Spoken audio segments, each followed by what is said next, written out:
All right, for our next highlighted fight, we have Dinswave from Albion versus Ota from Toneberry. Now, this is fight 2. In fight 1, Dinswave ran a more standard comp with like an Agrius Little Leela and lost. So if you see, he has a Fryevia Ayaka Garvel comp here. Very heavy anti-magic. Now, he lost to missiles in round 1, Merlo. So what do you think about his pivot to anti-magic in round 2?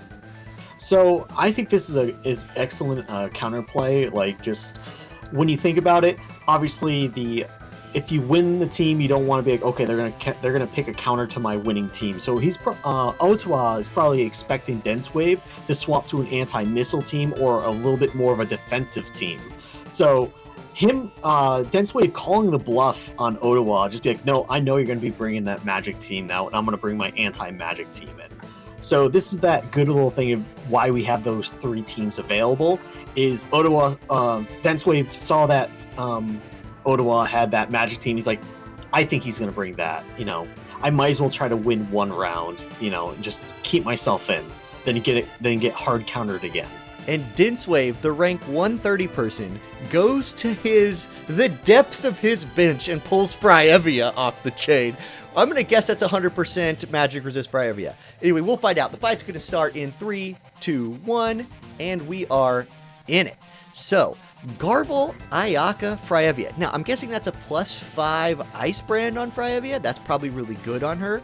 All the damage. All the damage. Oh, we get a little pop-up from Messenger here. Okay. Well, good luck, sir. Oh, okay, good manners right there. That was from his opponent. GG, good luck, have fun. This is not League of Legends, so he did not tell him how much his whole family sucks or something, because we'll leave that to the Riot Games people. Okay. Garvel walks up, detonation blast to Sakura, big damage. Not a kill, though. Like, are you surprised? There's the elemental difference there. I am, because the elemental difference for there gives an additional 25% extra damage. So Ottawa must be running some anti-magic as well. Does he have the light bracelet, the light ring? I mean, oh, the luminous ring. He could have that. Yep. Okay, Agrius walks up, taunting blade. So she gathers the hate, but notice she's standing directly next to Sakura. Taunting spell. Fryevia gathers hate too. Everyone's right next to each other. Yeah, both take. Oh, right, regen. I don't like regen here. Garvel lives through Sakura, so they've traded living.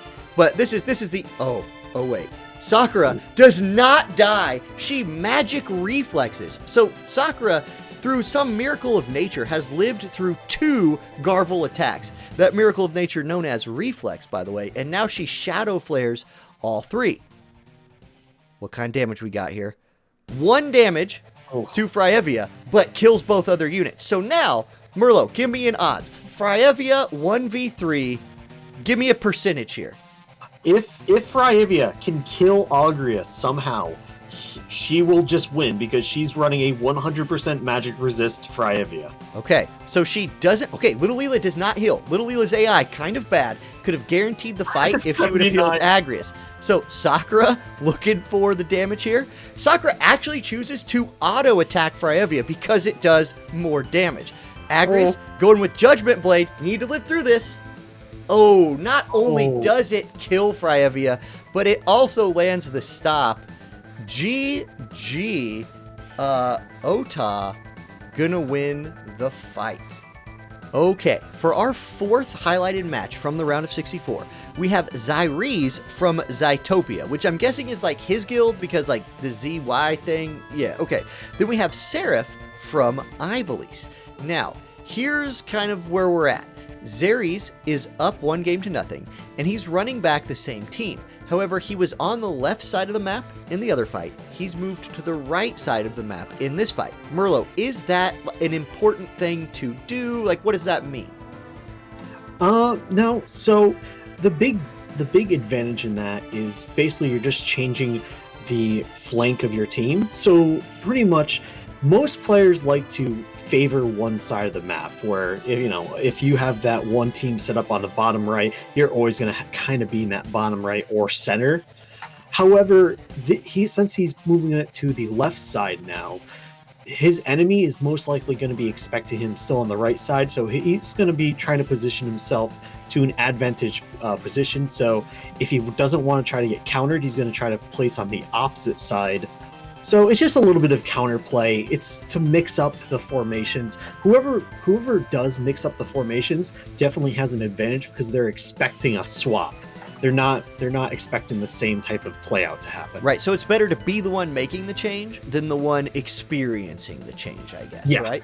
Okay. Well, let's see how this plays out. We're going to start the fight in 3, 2, 1, and here we go.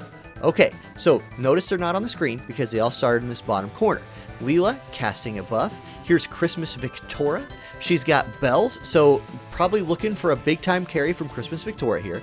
Here's Garvel, who started in the opposite corner. So you wonder if that's not the, like, is that the result you wanted? Is this going to buy the Zyrese team enough time to buff? I think this is actually a really bad play by the other person, splitting up the forces that much. Now they're just gonna probably they're gonna focus down Luartha pretty much. Okay, so yeah, sideliner from Luartha, not doing a ton of damage here, right? And now, like you said, she's by herself. So is she just screwed? I think she is just screwed right now. There's no way that the team can help. Yeah, that was like most of her HP from Little Leela right there. Victoria's just going to say, boop, doesn't even need to use a skill, just auto attacks her for the death. So it's a 2v3 now, with Luartha having a pretty minimal impact on the fight. Now, Garvel and Kane, Dark Bros, really strong. Do they have a chance? They're buffing again, so they're going to take another first hit before they can even react now. Oof. Now, what? Okay, why didn't Ryryu do something right there? He was a little too far out of the way. He didn't buff, though. Yeah. Oh, he must have had all the buff. Ooh, he had a... Okay. That's important. Big time important there. The reflex from Garvel. This unit is really good. He's really strong. That's why you've seen him in so many of the fights tonight.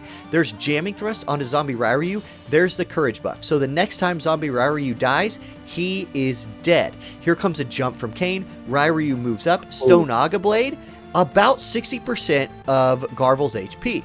Leela moves up. Leela's going to heal. Okay, Ryryu back to about 30%, but I would still say that's approaching one-shot range from both of these enemy units. Victoria, looking for the dual trigger, takes down Kane, but there's the courage. So both courage buffs have been procced. Here comes the AoE. Here it comes. Detonation Blast, double kill from Garvel. It's now Little Leela versus 2.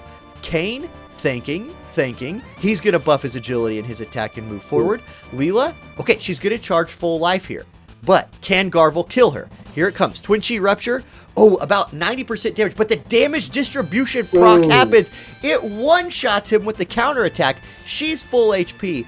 The full life goes off. It's now a reverse 2v1. Zombie Ryryu and Leela versus Kane. Kane going to do all he can. He's pulling out the limit break. He needs to one-shot the world right here, but it doesn't have that kind of AoE. He does kill Ruin's turn. It's a 1v1, but Leela's AI surely isn't this stupid. It's not. She kills Kane, but oh my, did that fight get interesting towards the end.